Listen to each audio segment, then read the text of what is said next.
Good morning my dear friends. आज की इस वीडियो में बात करने जा रहे हैं उत्तराखंड में जो सहायक अध्यापक भर्ती चल रही है उसके बारे में। तो इसमें आप देख सकते हैं शिक्षक भर्ती नहीं मिल रहे पात्र अभ्यर्थी, यानी कि एलिजिबल कैंडिडेट्स नहीं मिल पा रहे हैं। प्रदेश में 2 चरणों की काउंसलिंग के बाद भी शिक्षकों के 1707 पद हैं खाली।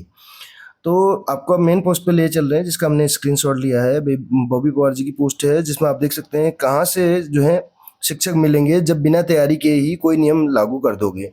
तो बात तो सही है, एकदम से कोई अगर नया रूल आप लेके आ जाएंगे तो कहाँ से आपको कैंडिडेट्स मिल पाएंगे एलिजिबल। बीएड वाले अयोग्य हो गए और बाहरी प्रदेशों से कुछ फर्जी डीएलएड वाले योग्य। आप देख सकते हैं पॉइंट इनके जेन्युइन है। अब क्यों ये फर्जी कह रहे हैं इसको देखिए। बाहरी प्रदेशों से फर्जी डीएलएड डिग्री लेने वालों की जांच कर इस अघृणित कृत्य के लिए नकल रोधी कानून के तहत कठोर कानूनी कार्रवाई होनी चाहिए। कुछ लोगों की लिस्ट तैयार है। इनका ये कहना है कि कुछ लोगों की लिस्ट इनके पास तैयार हो चुकी है जिसमें जो है फर्जी जो है डीएलएड उन्होंने किया हुआ है।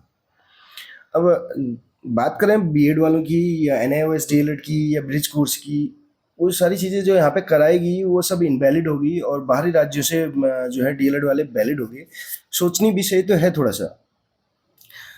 एक चीज़ इसमें जो देखने को मिल रही है, जो डाइट डीएलएड वाले हैं उनकी संख्या आप देख सकते हैं। इसको हम न्यूज़ पेपर की कटिंग को अभी पढ़ेंगे तो उसमें 650 हैं। उत्तराखंड से डीएलएड वाले जो है 650 हैं। तो 2900 पोस्ट इन्होंने निकाली थी, ठीक है, 2906 पोस्ट इन्होंने निकाली थी। तो किस बेस पे निकाली कि अगर आपके पास जब अपने स्तर से आपके पास जो कैंडिडेट हैं वो 650 हैं और आप 3000 के आसपास पद निकाल दे रहे हैं, तो कुछ ना कुछ तो इसमें गड़बड़ है। क्योंकि इस तरीके से रूल्स सेट किए जा रहे हैं कि अपने कैंडिडेट्स अंदर कर दिए जाएं, चाहे एनआईओएस डीएलएड वाले हों। पहले नंबर पे अगर बात करें बीएड वाले जो कि वैलिड थे, जिनको इनवैलिड किया गया है क्योंकि उन्होंने कुछ अपने स्तर से ऐसा कुछ किया नहीं। क्योंकि उस टाइम पे जो प्राइमरी का अगर जब टेट 1 की बात की जाए तो वो भी उनके लिए वैलिड था और वो फॉर्म भर सकते थे बीएड के बेस पे, जो कि इन्होंने बाद में उसको इनवैलिड कर दिया। तो ये पॉइंट तो बीएड वालों के लिए जो है इनके अगेंस्ट जाता है और इनके खिलाफ धोखाधड़ी की गई है, इनकी धोखा किया गया है सरासर। उसके बाद एनआईओएस डीएलएड और तीसरा ब्रिज कोर्स। ध्यान दीजिएगा इन चीज़ों पे। जो पॉइंट मैं यहाँ पे कह रहा हूँ, मैं किसी के फेवर में नहीं या किसी के अगेंस्ट नहीं हूँ। आप ध्यान से सुनिएगा पोस्ट को। इसमें देखिए बीएड वाले वैलिड थे, इनवैलिड कर दिया गया। एनआईओएस डीएलएड वालों को वैलिड किया गया, बीएड वाले अगेंस्ट गए उनके, तो उनको भी इनवैलिड कर दिया गया। 2 लड़े, तीसरे को फायदा, तीसरा फायदा यानी कि बाहरी राज्यों से डीएलएड वालों को इसमें फायदा मिल गया। और रही बात ब्रिज कोर्स अगर वैलिड नहीं है, नहीं था उस टाइम पे भी प्राइमरी के लिए, तो क्यों कराया गया? क्या जो बीएड वाले थे, बीएड वालों के लिए था ब्रिज कोर्स? क्या उन्होंने अपने साक्ष्य छिपाए थे? नहीं, उन्होंने तो बीएड के डॉक्यूमेंट्स आपके पास दिए थे सारे। तो उसी टाइम उसको इनवैलिड क्यों नहीं कर दिया गया? इसलिए ताकि जो है अपनी आमदनी जो है बढ़ा सके सरकार। नहीं तो उसी टाइम उनको मना कर दिया जाना चाहिए था। क्योंकि जब इनको पता था कि बीएड वालों के लिए प्राइमरी वैलिड नहीं है, तो बाद में कहाँ से उनको उनकी बीएड वालों की नौकरी लग जाएगी और बाद में वो कहाँ से ब्रिज कोर्स करेंगे? क्योंकि जब बीएड वैलिड ही नहीं है तो कहाँ से नौकरी लगने का तो कोई सवाल ही नहीं बनता। फिर ब्रिज कोर्स का क्या मतलब? ये दोहरी जो यहाँ पे नीति अपनाई जा रही है ये किस लिए?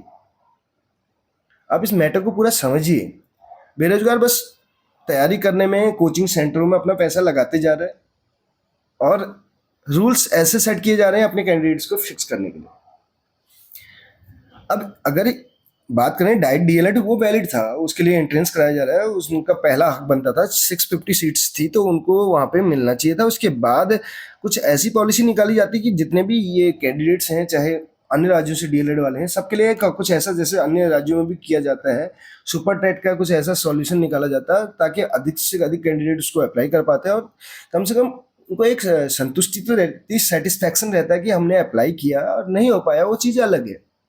लेकिन नहीं, यहाँ तो कुछ अन्य मैटर ही चल रहे हैं। लास्ट में रूल पूरे चेंज कर दिए जा रहे हैं। बीएड इनवैलिड कर दो, एनआईओएस डीएलएड इनवैलिड कर दो, ब्रिज कोर्स इनवैलिड कर दो और अपना कुछ नया रूल निकाल के उनको वैलिड कर दो। अब उसके बाद भी फिर पद नहीं भरे जा रहे हैं। फिर एक ये रोना कि मतलब पद खाली रह गए। उत्तराखंड में सारी चीज़ें ऐसे चलती हैं। देखिए, पहले नंबर पे लेक्चरर की भर्ती निकालनी चाहिए, नहीं, पहले यहाँ प्राइमरी की निकलती है, फिर यहाँ एलटी की निकलती है, फिर यहाँ लेक्चरर की निकलती है। ध्यान से सुनिए। प्राइमरी में सिलेक्शन हो गया उसका, उसने एलटी के लिए अप्लाई किया। पहले तो प्राइमरी में सिलेक्शन कैसे हो रहा है आपको पता है, यहाँ अंदर कर लिया गया। उसके बाद एलटी में कर दिया गया उसको, अब बाद में पता चला उसी का लेक्चरर में भी हो गया। ये 2 पद तो खाली रह जाएंगे, ये पद भर जाएगा। होना ये चाहिए था पहले नंबर पे लेक्चरर में अगर उसका हो जाएगा और नीचे की पोस्ट में तो आएगा नहीं, फिर एलटी या प्राइमरी के। दूसरे नंबर पे एलटी होना चाहिए था, तीसरे नंबर पे प्राइमरी, लेकिन उल्टा चलता है पूरा सिस्टम, उल्टा उल्टा चलता है यहाँ पे। और जो मतलब यहाँ पे ऐसे टैलेंटेड लोग हैं, ऐसे स्पेशलिस्ट हैं, ऐसे विशेषज्ञों की कमेटी बैठती है, समझ से परे है। और जो कैंडिडेट यहाँ बेरोजगार घूम रहे हैं उनमें इतना टैलेंट है कि अगर सरकारी सिस्टम को अगर बात करें तो इनके पास गवर्नमेंट में ऐसे एम्प्लॉयज नहीं होंगे जैसे कि जो है बेरोजगार घूम रहे हैं।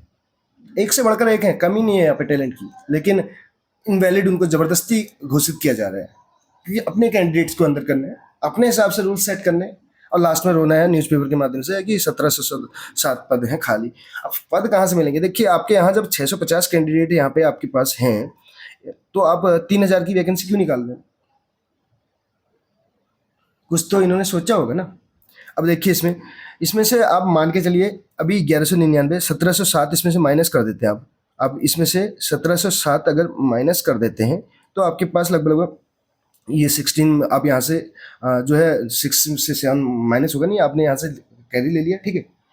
आपने क्या किया, यहाँ से 16 हो गया, 16 में से देखिए 7 9 हो गया, यहाँ पे अब आपके पास 9 बचा था, 9 8 में से 7 1 और ये आपका 1, ठीक है। 1199 आपके यहाँ पे पद जो है भर चुके हैं। अब 1707 पद का नहीं।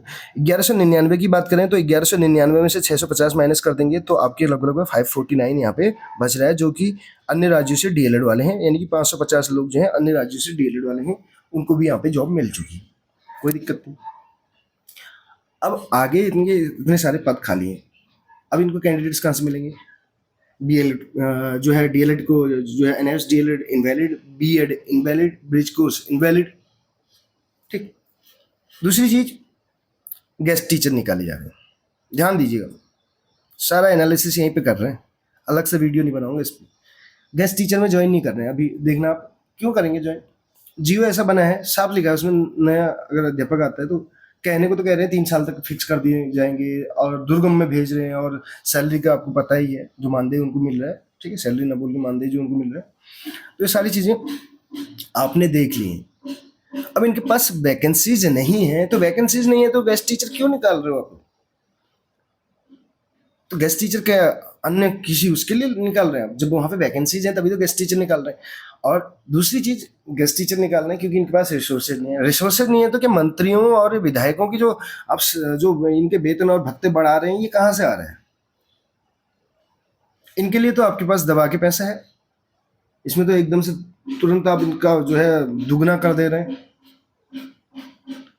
तो ये बेरोजगारों के साथ बिल्कुल एकदम अन्याय हो रहा है, इनजस्टिस हो रहा है, और इसके खिलाफ जो है सबको मिल के आना चाहिए, चाहे एनआईएस डीएलएड हो, बीएड हो, ब्रिज कोर्स हो, ताकि सरकार की आंखें खुल जाएं। और ये जो गेस्ट टीचर वगैरह रख रहे हैं ना, ये भी बेरोजगारों के साथ एक अन्याय है। अभी फिलहाल रख दे रहे हैं, उसका जियो आप देखिएगा, सारी चीजें देखिए, उसमें दोहरी यहाँ पे नीति अपनाई जा रही है।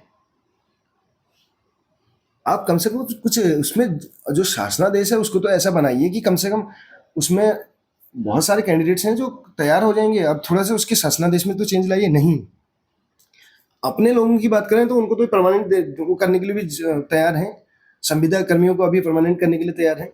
मैं ये नहीं बोलूँगा सारे संविदा कर्मी इनके अपने ही हैं, उसमें कुछ उस तरीके से भी आएंगे, प्रॉपर तरीके से, कुछ लोग अपने भी होंगे इनके। लेकिन करिए आप जो आपको करना है, जो आपकी मर्जी है, लेकिन कम से कम जो बेरोजगार हैं उनको ये चीज़ें सोचने की ज़रूरत है कि ये दोहरी जो नीति है ये क्यों अपनाई जा रही है किसी भी चीज़ के लिए। और ऐसा ही अगर चलता रहेगा तो अधिकतर कैंडिडेट तो सिर्फ कोचिंग सेंटरों में ही रहेंगे और लाखों करोड़ों खर्च कर चुके हैं, उम्मीद पे जी रहे हैं कि अगली में हो जाएगा, अगली में हो जाएगा, लेकिन ऐसा कुछ होने वाला नहीं है। सिलेबस कुछ और दिया जाता है, पेपर कुछ और सेट कर दिया जाता है। जब डिग्रियां लेते हैं उस टाइम पे रूल कुछ और होते हैं, करने के बाद जब क्वालिफिकेशन पूरी हो जाती है रूल्स चेंज हो जाते हैं।